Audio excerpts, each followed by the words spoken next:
Assalamualaikum warahmatullahi wabarakatuh. Perkenalkan, kami dari kelompok 5 akan menjelaskan mengenai desain eksperimen.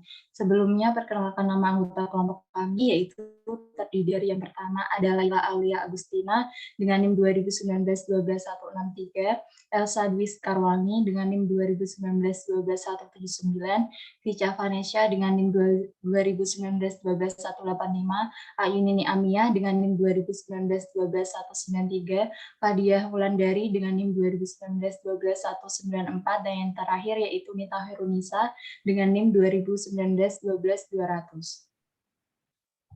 Eksperimen laboratorium.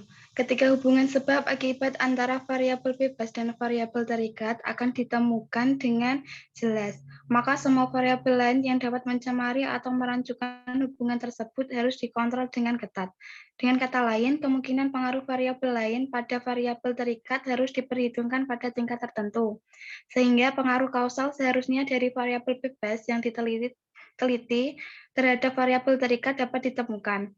Selain itu, perlu untuk memanipulasi variabel bebas sehingga tingkat pengaruh kausalnya dapat ditemukan.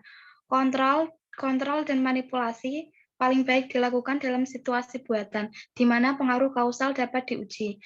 Kontrol, ketika kita merumuskan hubungan sebab akibat antara dua variabel X dan Y, memungkinkan bahwa beberapa faktor lain, katakanlah A juga mempengaruhi variabel terikat Y, tidak memungkinkan untuk menentukan sejauh mana Y terjadi hanya karena X, karena kita tidak mengetahui seberapa banyak variasi Y yang disebabkan oleh adanya faktor A lain.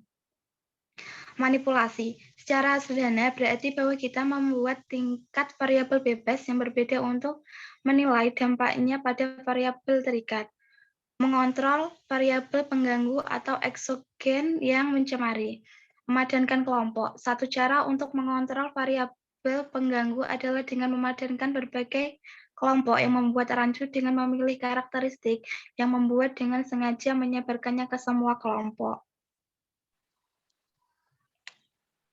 Randomisasi, proses di mana individu dipilih atau setiap orang mempunyai peluang yang sama dan diketahui untuk dipilih, dan penempatan mereka dalam kelompok manapun, atau setiap individu dapat ditempatkan ke dalam kelompok manapun. Keduanya adalah acak.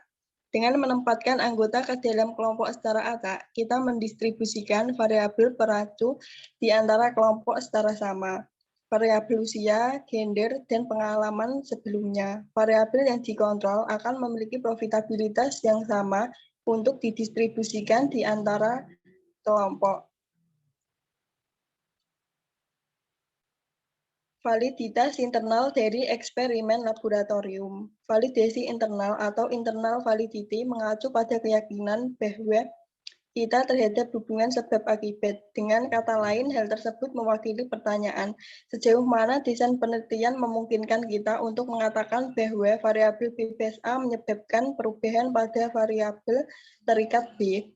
Seperti Peter dan Jet tahun 1986, dalam penelitian dengan validitas internal tinggi, kita relatif lebih baik untuk membuktikan bahwa hubungan tersebut adalah kausal. Dalam eksperimen laboratorium, di mana hubungan sebab akibat dibuktikan, validitas internal dapat dikatakan tinggi.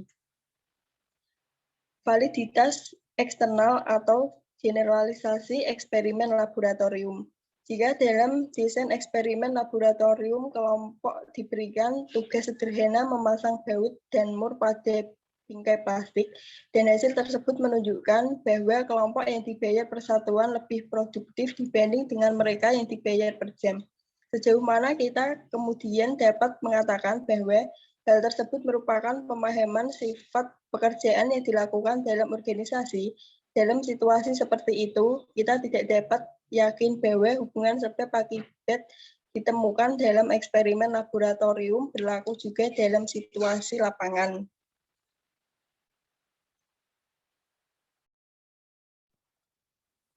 Eksperimen lapangan.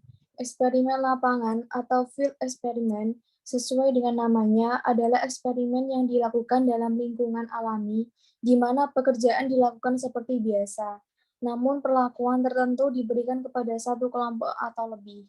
Setiap hubungan sebab akibat yang ditemukan dalam kondisi ini akan memilih generalisasi yang lebih luas terhadap situasi produksi lain yang hampir sama. Meskipun kita tidak yakin sejauh mana upah satuan sendiri yang merupakan penyebab dari peningkatan produktivitas, karena beberapa variabel peranculannya tidak dapat dikontrol. Validitas eksternal dan internal dalam eksperimen. Validitas eksternal atau external validity mengacu pada tingkat generalisasi hasil studi kausal ke pengaturan lain, orang, atau peristiwa, dan validitas internal atau internal validity mengacu pada tingkat kepercayaan kita pada efek kausal atau variabel itu X menyebabkan variabel Y.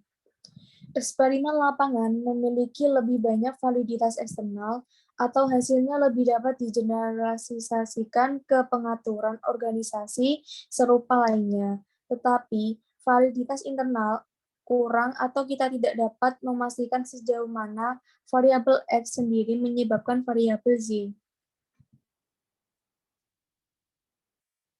Titik tengah antara validitas internal dan eksternal atau trade-off. Jika kita menginginkan validitas internal yang tinggi, kita harus menentukan validitas eksternal yang lebih rendah.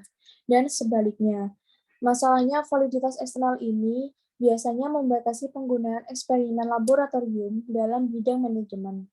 Eksperimen lapangan pun jarang dilakukan karena munculnya konsekuensi yang tidak diharapkan karyawan menjadi curiga, persaingan, dan kecemburuan timbul antar departemen dan sebagainya. Selanjutnya yaitu faktor-faktor yang mempengaruhi validitas. Yang pertama yaitu pengaruh sejarah. Peristiwa atau faktor tertentu yang memiliki pengaruh pada hubungan variabel bebas dan terikat dapat muncul tanpa diduga selama eksperimen berlangsung, dan sejarah peristiwa tersebut akan merancang hubungan sebab akibat antara kedua variabel, sehingga mempengaruhi validitas internal. Berikut adalah contoh ilustrasi pengaruh sejarah dalam desain eksperimen.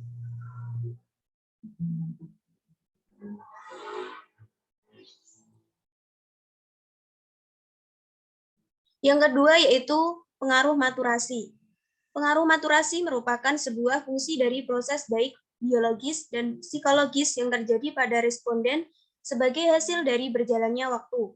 Kesimpulan sebab akibat juga dapat dicemari oleh pengaruh berjalannya waktu, yaitu dengan adanya variabel lain yang tidak dapat dikontrol. Berikut adalah contoh ilustrasi pengaruh maturasi dalam hubungan sebab akibat. Selanjutnya yang ketiga yaitu pengaruh pengujian. Seringkali untuk menguji pengaruh sebuah perlakuan, subjek diberikan prates. Pertama-tama ukuran variabel terikat diambil atau prates, kemudian di perlakuan diberikan, dan setelah itu ukuran kedua dari variabel terikat diambil atau pascates.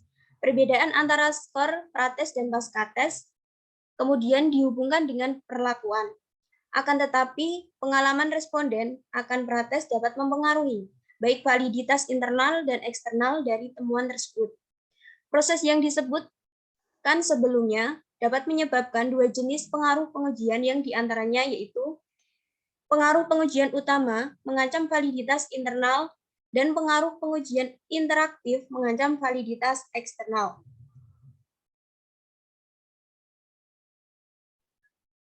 Pengaruh bias seleksi. Ancaman lain bagi validitas internal dan eksternal dari temuan kita adalah seleksi partisipasi. Yang pertama, membahas mengenai bagaimana seleksi dapat mempengaruhi validitas eksternal dari temuan. Dalam situasi laboratorium, jenis partisipan yang dipilih untuk eksperimen dapat sangat berbeda dengan jenis karyawan yang direkrut oleh organisasi. Sehingga seleksi subjek menyebabkan ancaman bagi validitas eksternal. Yang kedua, membahas mengenai bagaimana seleksi dapat mempengaruhi internal. Ancaman pada validitas internal berasal dari seleksi subjek yang tidak tepat atau tidak cocok untuk kelompok eksperimen dan kelompok kontrol.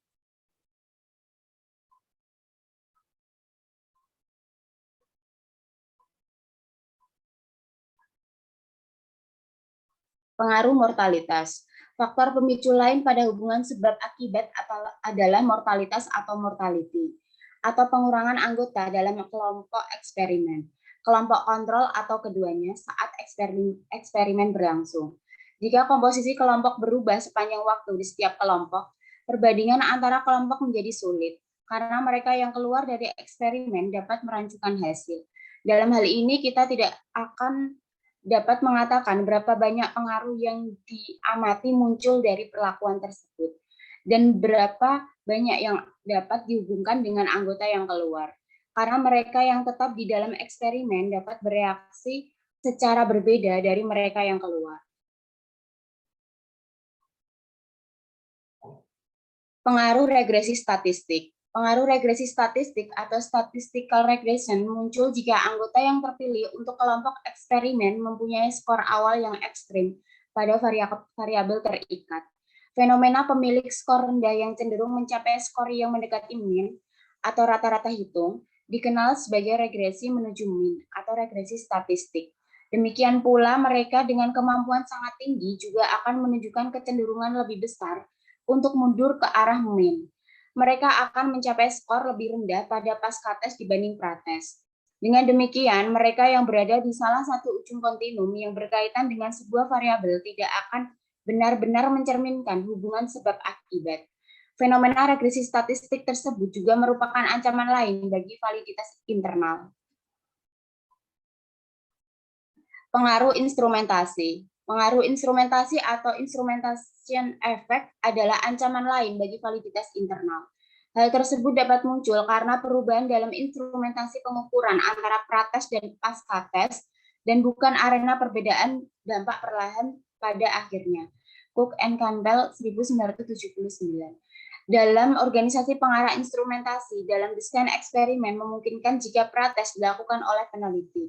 Perlakuan diberikan kepada kelompok dan pasca-tes pada ukuran seperti kinerja dilakukan oleh manajer yang berbeda. Dengan demikian, pengaruh instrumentasi juga menyebabkan ancaman bagi validitas internal dalam desain eksperimen. Mengidentifikasi ancaman terhadap validitas internal. Kemungkinan ada 7 ancaman terhadap validitas dalam konteks skenario sebagai berikut ini. Yang pertama ada pengaruh sejarah. Tindakan 2 anggota dalam kelompok partisipatif yang secara tidak terduga dengan senang datang ke kelompok lain dan mengatakan bahwa suasana partisipasi sangat hebat dan kinerja melambung tinggi dalam kelompok ini. Mungkin telah menaikkan keyakinan semua anggota kelompok. Akan sulit memisahkan berapa banyak kenaikan keyakinan yang disebabkan kondisi partisipatif dan berapa banyak antusiasme mendadak yang disebabkan oleh 2 anggota tersebut. Yang kedua ada pengaruh maturasi. Sangat meragukan bahwa maturasi memiliki pengaruh pada keyakinan dalam situasi tersebut, karena berjalannya waktu dalam hal tersebut sendiri mungkin tidak begitu terkait dengan peningkatan atau penurunan keyakinan. Yang ketiga ada pengaruh pengujian. Prates cenderung membuat responden peka terhadap perlakuan dan pasca-tes. Dengan demikian, terdapat pengaruh pengujian utama dan interaktif. Akan tetapi, jika semua kelompok telah diberikan prates dan pasca-tes, pengaruh pengujian utama pada semua kelompok akan ditangani dan pasca-tes setiap kelompok eksperimen dapat dibandingkan dengan pasca-tes dari kelompok kontrol untuk mendeteksi pengaruh perlakuan. Namun sayangnya kelompok kontrol tidak diberikan prates, sehingga skor pasca-tes kelompok ini tidak bias oleh prates. Pengujian interaktif memiliki pengaruh terhadap validitas eksternal dari temuan tersebut. Yang keempat ada pengaruh bias seleksi. Karena anggota ditempatkan secara acak dalam semua kelompok, bias seleksi seharusnya tidak mempengaruhi validitas internal dari temuan dan validitas eksternal dari temuan juga seharusnya tidak terancam oleh seleksi. Yang kelima, pengaruh mortalitas. Karena anggota keluar dari 2 kelompok eksperimen, pengaruh mortalitas dapat mempengaruhi validitas internal. Yang keenam, pengaruh regresi statistik.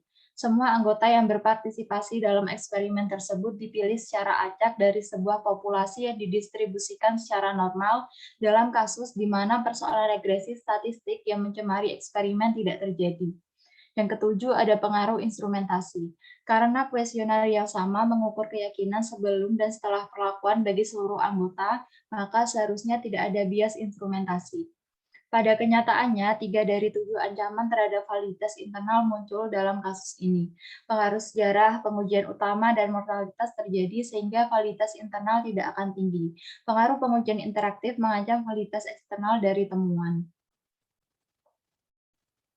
Validitas internal dalam studi kasus. Jika terdapat beberapa ancaman terdapat validitas internal, maka bahkan dalam eksperimen laboratorium yang dikontrol dengan ketat, maka menjadi sangat jelas mengapa kita dapat menarik kesimpulan mengenai hubungan kausal dari studi kasus yang menjelaskan peristiwa yang terjadi selama rentang waktu tertentu. Kecuali studi eksperimen yang didesain dengan baik secara acak menempatkan anggota pada kelompok eksperimen dan kelompok kontrol, dan yang berhasil memanipulasi pelakuan menunjukkan kemungkinan hubungan kausal menjadi hal yang tidak mungkin untuk mengatakan manakah faktor yang menyebabkan faktor lain. Demikian yang dapat kami sampaikan, kurang lebihnya mohon maaf. Wassalamualaikum warahmatullahi wabarakatuh.